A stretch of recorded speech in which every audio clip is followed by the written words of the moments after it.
ఇక్కడ కేజీ చీరలు కొంటే అర కేజీ చీరలు ఫ్రీ అంట. మంగళ్య షాపింగ్ మాల్, కేజీల్లో సేల్, టన్నుల్లో ఆనందం. నా బర్త్డే అంతా గ్రీటింగ్స్ పంపుతూ ఉంటారు మా అసోసియేషన్ నుంచి, ఓకేస్ పంపుతూ ఉంటారు. మురళీమోహన్ గారు చాలాసార్లు ఆయన ప్రెసిడెంట్గా ఉన్నప్పుడు రెగ్యులర్ ఫోన్ కూడా చేసేవాడు. మరి రాజప్రసాద్ వచ్చిన తర్వాత మరి ఆ సిస్టమే లేదనుకుంటా. ఆయన బాగా చూసేవాడు ఆయన మురళీమోహన్ గారు. నేను అన్నయ్య అంటాను ఆయన్ని, ఎప్పుడు కనుక అన్నయ్య అన్న అంటాను మాట్లాడు. రాజప్రసాద్ గారితో కూడా చేశారా? మీరు చేశారు? ఎందుకు బోర్డు సినిమాలు చేశారు రాజప్రసాద్, చాలా సినిమాలు చేశాను. ఇప్పటికీ అంటే మీ ఆరోగ్య సమస్యల తర్వాత ఇప్పటికీ మిమ్మల్ని టచ్లో ఉండే ఆర్టిస్టులు ఎవరండి ఈ రోజుకి కూడా?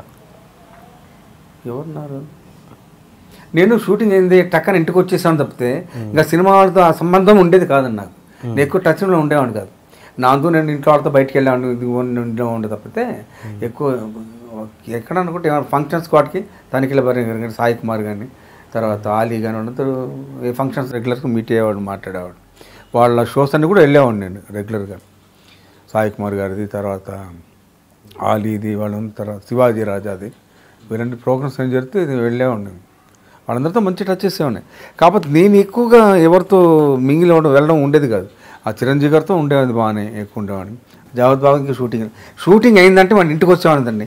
సినిమాతో ఇండస్ట్రీతో సంబంధం ఉండేది కాదు నాకు. ఏదో నా మేకప్ అయిన నా కుర్రాడు ఇట్లుండేవని తప్పితే వెంకటేష్ గారు అనేవారు, ఏసుదాగా షూటింగ్ అంటే అసలు కనపడేను అని, అంతే సార్ ఇంటికి వెళ్ళిపోతాను సార్ అనేవాడు. అట్లుండేవాడిని తప్పితే సినిమా ఫీల్డ్ వాళ్ళందరితో ఎక్కువ టచ్లో ఉండేవాడిని కాదు. అంటే ఇప్పుడు మీ పరిస్థితి తెలుసు కదా చాలా మందికి, ఇప్పటికీ పరామర్శించే వాళ్ళు ఫోన్లో కానీ కనీసం? ఫోన్లో అందరూ జేడీ చక్రవర్తి ఎక్కువ ఫోన్ చేస్తుంటాడు రెగ్యులర్గా. జేడీ చక్రవర్తి ఎక్కువ చేస్తాడు, మంచి ఫ్రెండ్ కూడా జేడీ చక్రవర్తి. ఓకే, ఒరే అనుకుంటూ ఉంటాం. ఓకే, ఎందుకు ఆయనతో అంత అటాచ్మెంట్ వచ్చింది మీకు? అంటే రామ్ గోపాలరావు గారు చెప్పేవారు మరి ఎలాగో కానీ నేనంటే మొదటి నుంచి ఇష్టం. కలిసి సినిమాలు కూడా చేశాం. ఆనందం సీను వైట్ల గారిది, తర్వాత 1/2 ఇవన్నీ చేసాం. అవును, ఫంక్షన్ కూడా వెళ్ళారుగా, 20 years సెలబ్రేషన్ వెళ్ళా కదా, వెళ్ళాను. పునాది రాళ్ళు సినిమా ముందు మీకు వచ్చిందండి ఆఫర్? అది ఎట్లా? అంతే, ముందు మీకు వస్తే మీరు చిరంజీవి గారికి ఇచ్చారు? అలాగే జరిగింది కాదు. అలా కిడకే ఆఫర్ నాకు వచ్చిన తర్వాత షూటింగ్ చేస్తారంటే షెడ్యూల్ అయ్యాయి కూడా. అయిన తర్వాత ఈ రాజ్ కుమార్ గారు వచ్చారు, నన్ను మీరు యాక్ట్ చేయాలండి వన్ ఆఫ్ ద హీరో అంటే, నాకు అగ్రిమెంట్ ఉందండి, కిడకే భవనంలో అయిపోయారు, రిలీజ్ అయ్యే వరకు నువ్వు పిక్చర్ యాక్ట్ చేయకూడదు అని చెప్పి చిరంజీవి గారు ఉన్నాడు, వరప్రసాద్ అని పేరు అప్పుడు. వరప్రసాద్ ఉన్నాడు, మంచి ఇన్స్టిట్యూటే పెట్టుకోండి మీరు ఇంట్రెస్ట్ ఉంటే. మరి చిరంజీవితో వాడు మాట్లాడి అతను పెట్టుకోవడం జరిగింది. నా వల్ల వచ్చింది అనుకోవడం ఇదో, ఆయన లక్ బాగుంది, నేను చేయడం కుదరకు ఆయన చేశాడు తప్పితే నా వల్లే ఆయన సినిమా వచ్చిందని చెప్పడం అవుతుంది. అదే మీ వల్ల వచ్చిందని కాదు, మీరు అక్కడ చేయకపోయేసరికి చిరంజీవి గారికి వచ్చింది. అంతే, అది కరెక్ట్, అంతవరకు కరెక్ట్. ఎమ్మొగుడికి మొగుడు లాంటి సినిమా మీరు ప్రొడ్యూసర్గా దానికి? ప్రొడ్యూసర్ నేను, హరిప్రసాద్ అంత అంటే ఎందుకు చిరంజీవి గారు ఆ టైంలో మీకు బ్రేక్ ఇద్దామని ఇచ్చారా? ఇప్పుడు ఎట్లా మీ బ్రేక్ ఇద్దామని ఇచ్చారు? లేదు, అంటే సినిమా చేయాలని చెప్పేసి ముందు హరిప్రసాద్ అని అడిగాడు, చిరంజీవి గారితో సినిమా చేద్దాంరా బాగుంటుంది, మనకు కూడా ఫైనాన్షియల్ కూడా బాగుంటుంది అంటే, అప్పుడు నేను హరిప్రసాద్ నారాయణరావు రెగ్యులర్గా ఆయన దగ్గరికి వెళ్ళాము చిరంజీవి గారి దగ్గర. ఆయన ఎక్కడ షూటింగ్లో ఉన్నా కూడా మీరు ఇవ్వాల్సి చిరంజీవి అంటే, సరే ఫైనాన్షియల్గా మీకు కూడా ఇంకా బలపడతారు అని చెప్పి ఆయన సినిమా చేశాడు. అలాగా.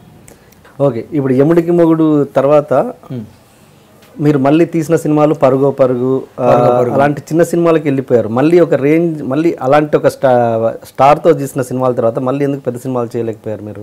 చేయలేకపోయిన రీజన్ మళ్ళీ డేట్స్ కోసం వస్తే, అది డైనమిక్ మూవీ మేకర్స్ అని ఆయన పేరు మీద పెట్టిన బ్యానర్ అది.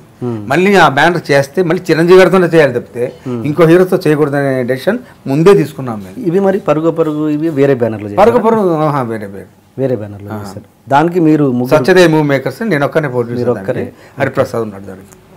హరిప్రసాద్ కంప్లీట్ చేశాడు. ఓకే, మీరు ఇప్పుడు హెల్తీగా ఉన్నారు, యాక్టివ్గా ఉన్నారన్న విషయం ఏదో 4 గోడల మధ్య తెలుసు, కానీ ఇండస్ట్రీకి ఆ హింట్ పంపించారా మీరు?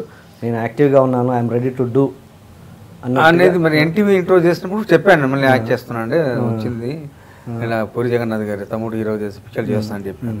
ఆ తర్వాత మరి ఈ సినిమా వచ్చింది కాబట్టి, ఈ సినిమా రిలీజ్ అయిన తర్వాత మళ్ళీ ఏమన్నా కరెక్ట్గా క్యాట్స్ ఇచ్చి పికప్ అవుతున్నామో అని నమ్మకం నాకు. క్యాట్లు వస్తాయని అనుకుంటున్నాను, అది రిలీజ్ అయిన తర్వాత వస్తాయని అనుకుంటున్నాను నేను అనుకోవడం. సో మీరు perfect fit? I'm perfect fit, problem ఏం లేదు. ఓకే, రైట్ అండి.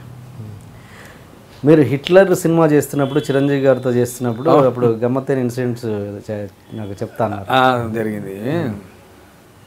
హిట్లర్ సినిమా చేసేటప్పుడు తమిళ నుంచి, అది మలయాళం నుంచి రీమేక్ తెలుగులో అవును అవును చేసేటప్పుడు ఆ సినిమా చూస్తామని అడిగాడు నన్ను చిరంజీవి గారు. ఎందుకు సినిమా చూడడం, మళ్ళీ నా టెండర్ నేను చేస్తానులే చిరు అంటే చేయరా అని. ఆ షార్ట్ జరిగేటప్పుడు చూసేవాడు ఆయన ఎలా చేస్తా, ఆ పౌడర్ సీన్ ఇవన్నీ దగ్గర నుంచి చేయించాడు ఆయన.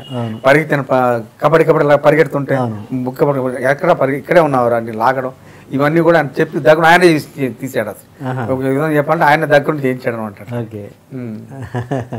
నేను ఎమిడి మోడ్ చేసేటప్పుడు కూడా ఇంకో స్ట్రేట్ అవుట్ చేసిన ఆయన చూసేవాడిని, ఎలా ఉన్నాను చీర ఉంటుంటే అది బాగా కరెక్ట్గా ఉంది, ఇలా కంటిన్యూ చేయనేవాడు ఆయన. బాగా ఎంకరేజ్ చేసేవాడు ఆయన. బాలకృష్ణ అయితే సరే సరే షూటింగ్ గ్యాప్ వచ్చింది అనుకోండి, ఎండలో కూర్చోవడం ఇద్దరం. ఆయనకి ఎండలో కూర్చోవడం ఇష్టం, నాకు ఇష్టం ఎండలో. బాలకృష్ణ నేను ఎండలో కూర్చోవాడిని, ఆయన ఎండలో కూర్చునేవాడు. షార్ట్ పెట్టడానికి అసోసియేట్ డైరెక్టర్ వచ్చి, సార్ ఎండలో కూర్చోండి అయిపోయింది షార్ట్, మీరు వస్తే అని హీరో గారు వస్తారనేవాడు. అలా ఉండేది, సరదాగా ఉండేది షూటింగ్. చిరంజీవి గారిని ఏమని పిలుస్తారు మీరు? చిరు అని పిలుస్తారా? అంటే ఇంతమంది వరప్రసాద్ కదా ఆయన, ఆయన పేరు వరప్రసాద్ ముందు. అప్పుడే నేను తమాషా అనేవాడిని అతనితో, నాయన చిరంజీవి రెడీ రెడీ ఇన్స్టిట్యూట్కి వెళ్ళాలనేవాడిని. అప్పుడు ఆయన పేరు చిరంజీవి కాదు వరప్రసాద్. నేను అనేవాడిని అలాగా సరదాగా. ఆఖరికి ఆయన పేరే చిరంజీవి అయింది. అట్లా జరిగింది. అది కూడా తమాషా ఇన్సిడెంట్. ఎలా వచ్చింది ఆయనకు ఆ పేరు చిరంజీవి గారు? ఆయనకి ఆంజనేయ స్వామి కల్లో కనపడి చిరంజీవి అని చెప్పినట్టు ఏదో జరిగింది. బట్ నేను అంటూ ఉన్నాను, నేను చిరంజీవి లేట్ అవుతుందిలే అనేవాడిని. ఆఖరి ఆ పేరే సెటిల్ అయింది ఆయన. అండ్ చిరంజీవి గారి ఫ్యామిలీలో చిరంజీవి గారి తర్వాత మీకు బాగా దగ్గర ఉన్న ఫ్యామిలీ మెంబర్ ఎవరు చిరంజీవి గారి ఫ్యామిలీలో? వదిన గారు. నేను చిరంజీవి గారు మిస్సెస్ వదిన గారు అనేవాడిని. చిరంజీవి గారిని హోటల్ గట్టి బయటకు తీసుకెళ్ళాలంటే నాకు చెప్పేవారు, సుధాకర్ గారు జాగ్రత్తగా తీసుకెళ్ళండి అంటే హ్యాపీగా నేనే డ్రైవ్ చేసుకుంటూ చిరంజీవిని పక్కన పెట్టుకొని ఆ ఫంక్షన్ ఎక్కడ వెళ్ళి మళ్ళీ నేను ఇంటి దగ్గర డ్రాప్ చేసి మళ్ళీ వచ్చేవాడిని అనమాట. అంత ఇంటిపిస్తూ ఉండేవాళ్ళం. ఆమె వదిన గారనే పిలిచేవాడిని. ఓకే, ఇప్పటికీ అంతే కనపడుతుంది. బట్ పవన్ కళ్యాణ్ గారికి మీకు చాలా దగ్గర అనుబంధం ఉందండి. అది మీరు ఎక్కడ చెన్నై పోయినప్పుడల్లా మీరు పవన్ కళ్యాణ్ గారు చెన్నై వచ్చినప్పుడల్లా మీతో ఎక్కువ స్పెండ్ చేసేవారని. నేనంటే చాలా ఇష్టం అండి పవన్ కళ్యాణ్కి. మేము సుస్వాగతం షూటింగ్ చేసేటప్పుడు నన్ను ఒరే అనాలి. అన్నయ్య నేను ఒరే అంటే నాకు ఎలాగుందని అంటే, సినిమా కళ్యాణ్ సినిమా కోసం ఏదైనా చేయాలి, మనం ఎలాగన్నా చేయాలి, అంతా సినిమా కోసం కదా అన్న, బయట కాదు కదా అని. తర్వాత అలా యాక్ట్ చేసాము. సుస్వాగతం అలా జరిగింది. ఇంకో పిక్చర్ ఏదది గోకులంలో సీత, దానికి అలాగే జరిగింది అనమాట. పైగా నా కొడుకు పవన్ కళ్యాణ్ ఫ్యాన్. మొన్న బాడు నేను కాదు షూటింగ్ వెళ్ళేటప్పుడు, వైజాగ్ మీద వెళ్ళేటప్పుడు ఎయిర్పోర్ట్లో కలిశాడు ఆయన పవన్ కళ్యాణ్. ఏంటంటే నేను షూటింగ్ చేస్తాను సుధా, మళ్ళీ షూటింగ్ చేస్తా అన్నయ్య, చాలా సంతోషం. ఏ సినిమా అని అడిగితే ఇట్లా వాడు నేను కాదని ఇలా జరుగుతుంది షూటింగ్ అంటే చాలా హ్యాపీ ఫీల్ అయ్యాడు అనమాట. మా అబ్బాయి అప్పుడు టికెట్ లోపలికి వెళ్ళాడు. పవన్ కళ్యాణ్ బాంబేలో ఏదో షూటింగ్ అర్జెంట్గా వెళ్ళాలని చెప్పి వైజాగ్ వెళ్ళిపోయాడు అనమాట. మా వాడైతే అయ్యో డాడీ నేను చూస్తాను కదా అంటే, ఒకసారి ఇంటికి వెళ్తాం లేరా తీసుకెళ్తారని చెప్పాను. అతనంటే నాకు అంత ఇష్టం, ఇంట్లో అందరికి ఇష్టం. హెల్త్ పరంగా మీకు సమస్యలు వచ్చినప్పుడు కూడా చాలా దగ్గర ఉండి మేము ఇచ్చేసారని విన్నాను. నిజమేనా? ఆయన కూడా మీకు వచ్చి బాగా నన్ను పలకరించడం. చిరంజీవి గారు మిస్సెస్ ఇద్దరు వచ్చారు, కళ్యాణ్ మరి రాలేదు. మరి పవన్ కళ్యాణ్ గారు మళ్ళీ ఎప్పుడు మరి మీరు ఈ రికవర్ అయిన తర్వాత మళ్ళీ ఇప్పుడు ఆఫర్ చేయలేదండి? ఖుషి తర్వాత చేశాక సినిమాలు. ఖుషి తర్వాత ఎప్పుడు చేశారు మీరు? అదేగా గోకులం ఖుషి తర్వాత కదా. గోకులం బిగినింగ్ సార్, గోకులం అది ముందంటారా? అవునా? ఖుషి తర్వాత లాస్ట్. మరి ఖుషి తర్వాత చేయనట్టే లెక్క. చేయలేదు. చెప్పాను సినిమా వస్తే చేసేవాడిని తప్పితే ప్రత్యేకంగా ఎవరిని అడగడం, ఫోన్ చేయడం, వేషం అడగడం ఆ క్యారెక్టర్ కాదు నాది. అలాగే ఉండేవాడు.